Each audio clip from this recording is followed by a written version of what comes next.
નમસ્કાર બાળકો, આજનો લેક્ચર તમને થોડો ટફ પડે એવો છે, થોડો ધ્યાન વધારે આપવું પડે એવું છે, કારણ કે ટોપિક છે શિલ્ડિંગ અસર અને અસરકારક કેન્દ્રીય ધનભાર. તો પહેલી વાત, શિલ્ડિંગ શબ્દ એ અંગ્રેજી શબ્દ છે જેનો અર્થ થાય ગુજરાતી આપણને સમજવા માટે કવચ.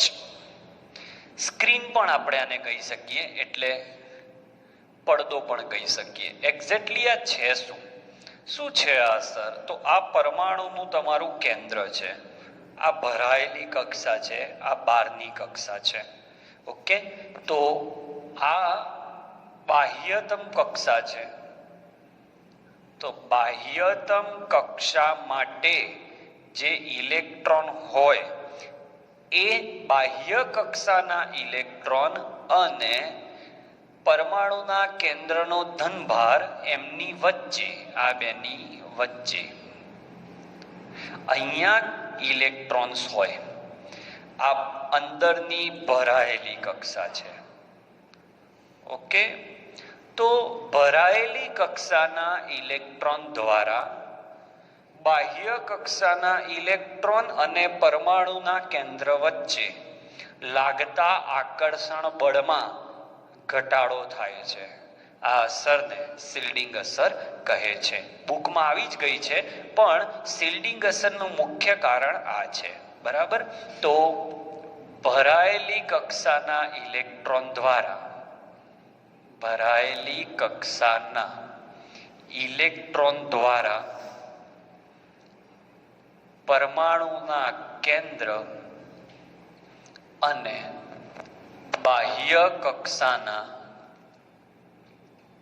ઇલેક્ટ્રોન વચ્ચે લાગતા આકર્ષણ બળમાં ઘટાડો થાય છે. ઓકે, આ ઘટાડો થવાની ઘટનાને શિલ્ડિંગ અસર કહે છે.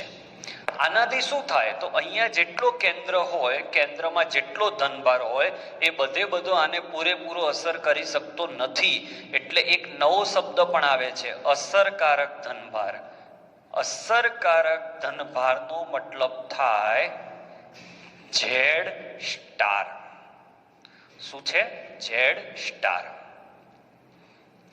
ઝેડ સ્ટાર શું છે? તો ઝેડ સ્ટાર બરાબર જે કુલ પરમાણુ ક્રમાંક છે એમાંથી સ્લેટર અચળાંક બાદ કરવાનો, જ્યાં સિગ્માને આપણે, આ જે સિગ્મા છે એને સ્લેટર અચળાંક કહેવાય છે. એટલો વીજભાર આમાંથી આ બાદ થાય અને પછી જે વધે એને ઝેડ સ્ટાર કહેવાય. સમજો કે બેરેલિયમ છે, બેરેલિયમનો નંબર 4 છે, તો પરમાણુ કેન્દ્રમાં 4 પ્રોટોન હોય તો 4 પૂરેપૂરી અસર નથી બતાવતા, એટલે અહીંયા 4 મૂકવાના માઇનસ સિગ્મા, અને એ બાદ થાય અને જે વધે એ અસરકારક ધનભાર. ઓકે, તો હવે આપણે નેક્સ્ટ બોર્ડ વર્કમાં આ જ સમજવાનું છે કે સાહેબ આ સિગ્મા શું છે. જો સિગ્મા આવડી જશે તો આજનો લેક્ચર તમને ક્લિયર થઈ જશે. અને આપણે જે કંઈ પણ ગણીશું એ છેલ્લા ઇલેક્ટ્રોન માટે ગણીશું. છેલ્લા ઇલેક્ટ્રોન માટે ઝેડ સ્ટારની ગણતરી કરવામાં આવે. ઓકે, તો શીખીએ ધીમે ધીમે સિગ્મા એટલે શું. તો આ બોર્ડ વર્કમાં આજના લેક્ચરમાં થોડુંક તમને ટફ પડશે, but I will try my best to give you perfect solution. આ જે સમજાયું એ શિલ્ડિંગ અસર છે, જે આગામી બધા ટોપિકો માટે બહુ ઉપયોગી છે. એટલે હાલ પૂરતું શિલ્ડિંગ અસર એટલે શું? એક સિમ્પલ છે કે તમારી અને મારી વચ્ચે અન્ય કોઈ વ્યક્તિ ઊભું હોય તો તમે અને હું એકબીજાને ક્લિયરલી વિઝન ન કરી શકીએ, એટલે હું તમને પરફેક્ટલી ઓળખી શકું નહીં.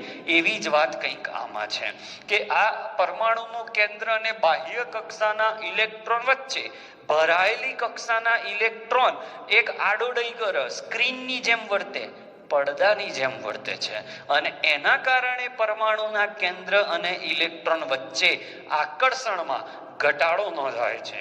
આ અસરને શિલ્ડિંગ અસર કહેવાય. કેટલો ઘટાડો નોંધાશે? તો સિગ્મા જેટલો, જેને સ્લેટર અચળાંક કહેવાય. તો હવે હું તમને સિગ્મા ગણતા શીખવાડું છું. હવે આવે છે એ બહુ અઘરો ટોપિક છે, દિલ થામ કે બેઠીએગા. સ્ક્રીનશોટ લઈ લો. ચલો, પોઈન્ટ નંબર 1, ઝેડ બરાબર ઝેડ સ્ટાર ઇન્ટુ સિગ્મા. એમાં સિગ્મા કેવી રીતે ગણવો? તો પહેલી શરત, એક ઇલેક્ટ્રોન ધરાવતા સ્પીસીસ માટે સિગ્મા 0. તો એક ઇલેક્ટ્રોન ધરાવતું સ્પીસીસ એટલે હાઇડ્રોજન થયું.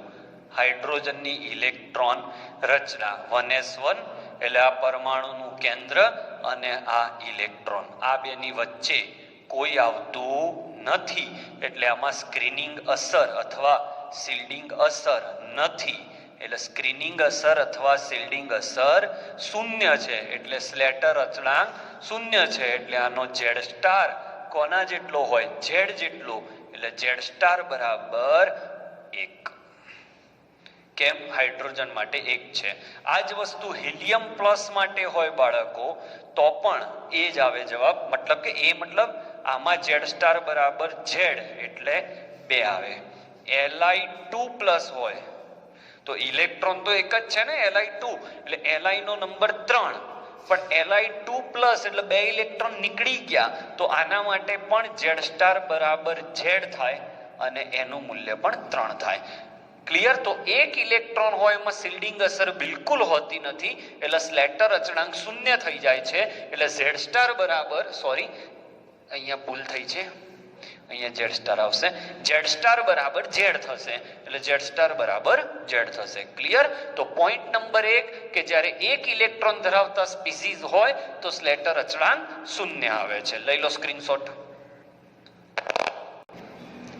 હવે 2 ઇલેક્ટ્રોન ધરાવતા સ્પીસીસ માટે, 2 ઇલેક્ટ્રોન ધરાવતું સ્પીસીસ સમજી લો, મેં હિલિયમ લીધું બરાબર. તો હિલિયમમાં આ પરમાણુનું કેન્દ્ર, આની ઇલેક્ટ્રોન રચના છે 1s2. તો પરમાણુનું કેન્દ્ર અહીંયા 2 ઇલેક્ટ્રોન છે. તો આમાંથી આ ઇલેક્ટ્રોન માટે મારે ઝેડ ઇફેક્ટિવ ગણવો હોય તો આના માટે આ ઇલેક્ટ્રોન થોડુંક આકર્ષણ પોતાની તરફ વેચી નાખે છે એટલે આનો સિગ્મા 0.30 લેવાય છે. એટલાનો ઘટાડો થઈ જાય છે. તો ઝેડ સ્ટાર બરાબર ઝેડ માઇનસ સિગ્મા. તો હિલિયમનો ઝેડ 2 છે અને એનો સિગ્મા 0.30 છે એટલે જવાબ આવે છે 1.70. એટલે અહીંયા 2 પ્રોટોન હોવા છતાં અસર 1.70 જેટલી જ થાય છે. એટલે અસરકારક ધનભાર એ હંમેશા એક ઇલેક્ટ્રોન સિવાયના બધા સ્પીસીસમાં હંમેશા ઓછો હોય છે. I think you are getting my point. અહીંયા 2 ઇલેક્ટ્રોન આવવાના કારણે આના 2ની તાકાત પૂરેપૂરી આને મળતી નથી. કોઈ કે સાહેબ આના માટે ગણ્યું હોત તો, એટલે આના માટે ગણ્યું હોત તો એ જવાબ આ જ આવે, કારણ કે એના 1 ઇલેક્ટ્રોન નડે. તો 2 ઇલેક્ટ્રોનના સ્પીસીસ માટે શું કરવું એ પણ શીખવાડી દીધું. ઓકે, ક્લિયર છો? હવે આ જ વસ્તુ જો Li પ્લસ માટે હોય તો આનો ઝેડ બરાબર 3 છે તો ઝેડ સ્ટાર બરાબર 3 માઇનસ 0.30. કારણ કે Li પ્લસ એટલે ઇલેક્ટ્રોન તો 2 જ થાય છે તો ત્યારે પણ તમારો જવાબ 1.70 આવે. ઓકે, લઈ લો સ્ક્રીનશોટ, પછી આગળ વધીએ. હવે બાળકો 2 થી વધારે ઇલેક્ટ્રોન આવે તો સ્લેટર અચળાંકની ગણતરી કેવી રીતે કરીશું? તો 2 થી વધારે ઇલેક્ટ્રોન આવે તો સૌથી બહારની કક્ષા એ કક્ષક પણ લઈ શકો, NS અને NP ના ઇલેક્ટ્રોનની સંખ્યાને 0.35 વડે ગુણવા, 0.35 વડે ગુણવાના. ઓકે, સૌથી બહારની કક્ષાના હોય તો સૌથી બહારની કક્ષાના માટે તમારે 0.35 વડે ગુણવાના રહેશે. ઓકે, હવે બહારની કક્ષાની તરત અંદર જે આવતું હોય એટલે બહારની કક્ષાની તરત અંદર જે આવતું હોય તરત જ અંદર જે આવતું હોય, એટલે બહારની કક્ષા 2s2p હોય અને અંદરની કક્ષા 1s હોય, એટલે કે n-1s હોય. જે બહારની કક્ષા હોય એની પછી તરત જ જે આવતું હોય એના માટે કેવી રીતે ગણતરી કરીશું? તો એના માટે n-1s અથવા p અથવા d હોય તો તેના ઇલેક્ટ્રોનની સંખ્યાને 0.85 વડે ગુણવા. બરાબર, આને 0.85 ના 0.35 છે. હવે હજી એક પોઈન્ટ આવે કે ભાઈ જો તમારી પાસે બહારની કક્ષા n-1 ની બદલે n-2 હોય તો કેટલા વડે ગુણવા? તો n-2 વાળા s, p, d અને f હોય તો તેના ઇલેક્ટ્રોનની સંખ્યાને 1 વડે ગુણવા. ઓકે, અને અહીંયા મૂકવાનો. તો આ પોઈન્ટ બહુ અગત્યના છે. આમાં તમને અત્યારે ખબર નહીં પડે, પણ હું સ્ટાર્ટ કરું છું શીખવાડવાનું એટલે તમને આવડી જશે. તો પહેલો આપણે પોઈન્ટ જોઈએ, એ છે પહેલો પોઈન્ટ શીખી લઈએ આપણે, લિથિયમ. લિથિયમનો નંબર 3 છે બાળકો. એની ઇલેક્ટ્રોન રચના 1s2 2s1 છે. તો આનો ઝેડ બહુ જ ધ્યાનથી જોજો. તકલીફ પડશે થોડીક વાર તકલીફ પડશે, માત્ર થોડીક વાર, પછી તમને વાંધો નહીં આવે. બરાબર, ધ્યાનથી જોજો કેવી રીતે ગણતરી કરું છું. સૌથી પહેલા શું કરવાનું? તો બહારનો ઇલેક્ટ્રોન નક્કી કરી લો, જેના માટે તમે ગણતરી કરો છો. તો બહારનો ઇલેક્ટ્રોન અહીંયા આ થાય, એટલે એક ઇલેક્ટ્રોન કાઢી નાખો, એટલે આ નીકળી ગયું. હવે આના માટે ગણતરી કરવાનું. તો ઝેડ સ્ટાર બરાબર ઝેડ માઇનસ સિગ્મા. ઝેડ કેટલો? તો લિથિયમનો પરમાણુ ક્રમાંક 3. સિગ્મા કેટલા? તો સૌથી બહારની કક્ષાની અંદરની કક્ષા, સૌથી બહારની કક્ષા 2s, એની અંદરની કક્ષા, તો સૌથી બહારની કક્ષાની તરત અંદર જે આવતી હોય એના ઇલેક્ટ્રોનને 0.85 વડે ગણો. તો એના ઇલેક્ટ્રોન કેટલા છે? 2, અને એને ગુણવાના 0.85. ઓકે, એટલે 3 માઇનસ 8 દુ 16 એટલે 1.70. એ બાદ થાય તો ઇફેક્ટિવ આવે 1.30. કેમ? કારણ કે n-1 માં 2 ઇલેક્ટ્રોન હતા અને એ 2 ઇલેક્ટ્રોનને કેટલા વડે ગુણવાના? 0.85 વડે. તો લિથિયમનો અસરકારક ધનભાર 1.30 આવે. Okay, clear? ધીમે ધીમે ખબર પડશે. જેટલા કુલ ઇલેક્ટ્રોન હોય એમાંથી એક બાદ કરી દેવાનો, પછી જે વધે એને જ અહીંયા સિગ્મામાં લેવાનો. લખી આપું ટ્રીક લખી રાખો. કુલ ઇલેક્ટ્રોનમાંથી એક બાદ કરી દેવાનું, ત્યારબાદ જ સિગ્મા ગણવો. હવે તમને એમ થાય કે એક બાદ કેમ કર્યો? એટલે જે બાદ કર્યો એના માટે જ ગણતરી ચાલે છે, એટલે એને તો ના ગણાય ને અંદર. એ તો થોડી પોતાના આકર્ષણમાં ઘટાડો કરે, એટલે એ એક ઇલેક્ટ્રોનને દૂર કરીને જે બાકી રહ્યા એની ઇફેક્ટ જ આપણે ગણવાની છે. ઓકે, તો પોઈન્ટ નંબર 1 લઈ લો. ધીમે ધીમે બધા જ તમને પાવરફુલ આવડી જશે. લઈ લો સ્ક્રીનશોટ. ચલો, હવે હું તમને એક ટેબલથી શીખવાડું, એકદમ પાક્કું આવડી જશે. બહુ ધ્યાન આપજો. પોઈન્ટ નંબર 1, બેરિલિયમ માટે ઝેડ સ્ટાર ગણવો છે તો એના માટે મારે સિગ્મા ગણવો પડશે. બહુ સહેલું છે. તો હંમેશા કોઈ પણનો તમે ઝેડ સ્ટાર ગણવા માંગો છો તો મેં હમણાં જ એક ટ્રીક કીધી કે એક ઇલેક્ટ્રોન કાઢી નાખો, એટલે અહીંયાથી એક ઇલેક્ટ્રોન જતો રહેશે. હવે અહીંયાથી એક ઇલેક્ટ્રોન જતો રહે, સમજો, તો એની એનમી કક્ષા જે છેલ્લે હોય એની એ જ નંબર. તો એનમી કક્ષામાં 2s2 હતી એ 2s1 થઈ જાય, એટલે એમાં કેટલા ઇલેક્ટ્રોન આયા? 1. ઓકે, ધ્યાન રાખજો. એની n-1 એટલે એની આગળની, એમાં કેટલા ઇલેક્ટ્રોન આયા? 1s2 ના 2. જોતા રહો. ઓકે, સિગ્મા પછી ગણતા શીખવાડું. ચલો આમાં જુઓ, એક ઇલેક્ટ્રોન કાઢી નાખો તો આ નીકળી ગયો, તો આ 2 છે તો અને આ પણ 2 છે તો એ અહીંયા ગણાશે 2s2 એટલે 2 ઇલેક્ટ્રોન. આ એનાથી એક ઓછો છે એટલે n-1 આવ્યો કહેવાય, એટલે અહીંયા 2. ફાવશે, ચિંતા ના કરતા. અહીંયાથી એક ઇલેક્ટ્રોન કાઢી નાખો તો શું વધ્યું? 2s2 2p1 એટલે કેટલા ઇલેક્ટ્રોન? 3. અને એની આગળ 1s2 2. અહીંયા જુઓ, ચલો અહીંયાથી એક ઇલેક્ટ્રોન કાઢી નાખો એટલે 2s2 2p2 તો કેટલા ઇલેક્ટ્રોન આવ્યા? 4. n એટલે જ્યાંથી ઇલેક્ટ્રોન કાઢો છો એ લઈ લેવાના. અહીંયાથી એક કાઢી નાખવાનો. એક કેમ કાઢવાનો મેં શીખવાડી દીધું. 4 ઇલેક્ટ્રોન. 1s2 2 electron.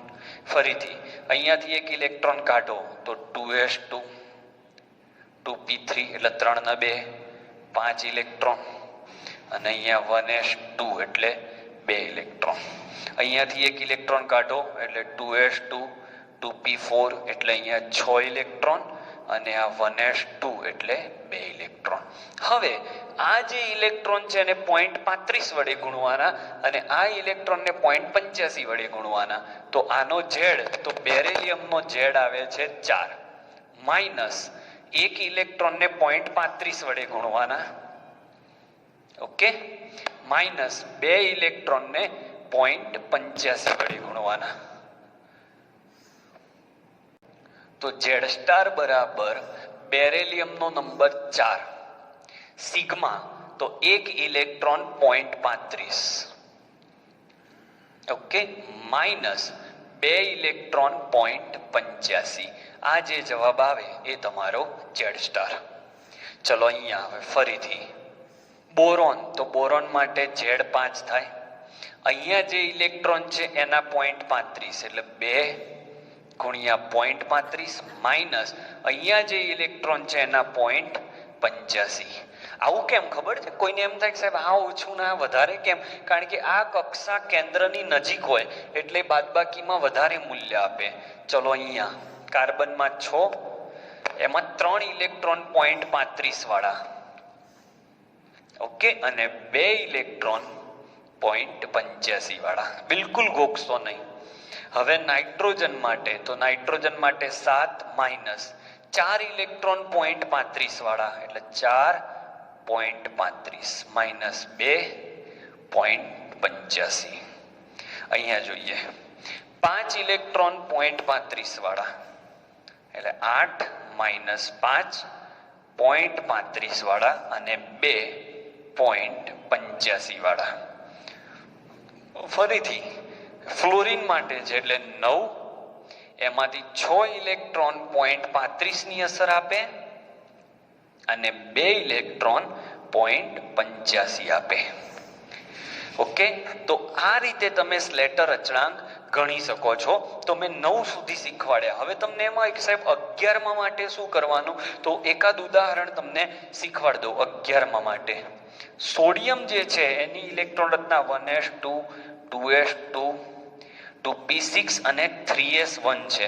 હવે ઇલેક્ટ્રોન અહીંયાથી જાય, તો અહીંયાથી જાય તો આ 3 નંબર છે, આ 2 છે ને આ 2 છે એટલે 3 કરતા 2 નાના કહેવાય. કેટલાથી? n-1. તો અહીંયા એક પણ ઇલેક્ટ્રોન નહીં આવે એટલે અહીંયા ઇલેક્ટ્રોનની સંખ્યા 3s0 એટલે અહીંયા 0 થઈ જશે. જોજો બરાબર, જેમાંથી ઇલેક્ટ્રોન કાઢ્યો એના પછી એમાં કશું નથી વધ્યું એટલે 0. એની આગળ 6 ને 2 8 વધે છે એટલે 2s2 2p6 માં 8. જોજો, અને 1s તો એનાથી પણ નાનો છે એટલે 1s માં તો 2 વધે છે. હવે મેં તમને જે લખાયું છે એ મુજબ આને ગુણવાના 0.35 વડે તો આનું મૂલ્ય તો 0, આને ગુણવાના 0.85 વડે એટલે આ ગુણાશે 0.85 અને n-2 તમે જો ચોપડામાં લખ્યું છે તમે n-2 ને ગુણવાના 1 વડે તો આનો ઝેડ સ્ટાર થશે ઝેડ સ્ટાર બરાબર 11 માઇનસ આ પદ 0 માઇનસ 8 ગુણ્યા 0.85 માઇનસ 2 ઇલેક્ટ્રોન એની અસર 1. આ રીતે થાય. હવે આ જ વસ્તુ મેગ્નેશિયમ હોય તો શું થાય? મેગ્નેશિયમ હોય તો અહીંયા 3s2 હોય તો અહીંયા 3s1 આવે તો 1 8 2 પૂરું ક્લિયર. એલ્યુમિનિયમ હોય તો 3s2 3p1 આવે, 3p1 નીકળી જાય તો એ 3s2 તો 2 8 2 એ રીતે આવશે. ઓકે. અને ઇન શોર્ટ આને જો હું n કહું તો આ તમારો n-1 અને આ તમારો n-2. તો n ને 0.35 વડે ગુણવાના, n-1 ને 0.85 વડે અને n-2 ને 1 વડે ગુણવાના. ઓકે. તો આઈ થિંક સૌથી ટફ ટોપિક છે આ ચેપ્ટરનો સ્લેટર અચળાંક, સ્ક્રીનિંગ અસર, અસરકારક ધનભાર. I have try my best કે હું તમને શીખવાડી શકું, છતાં કંઈ ભૂલચૂક રહી ગઈ હોય તો મને માફ કરશો. આજનો લેક્ચર અહીંયા આપણે પૂરો કરીએ છીએ.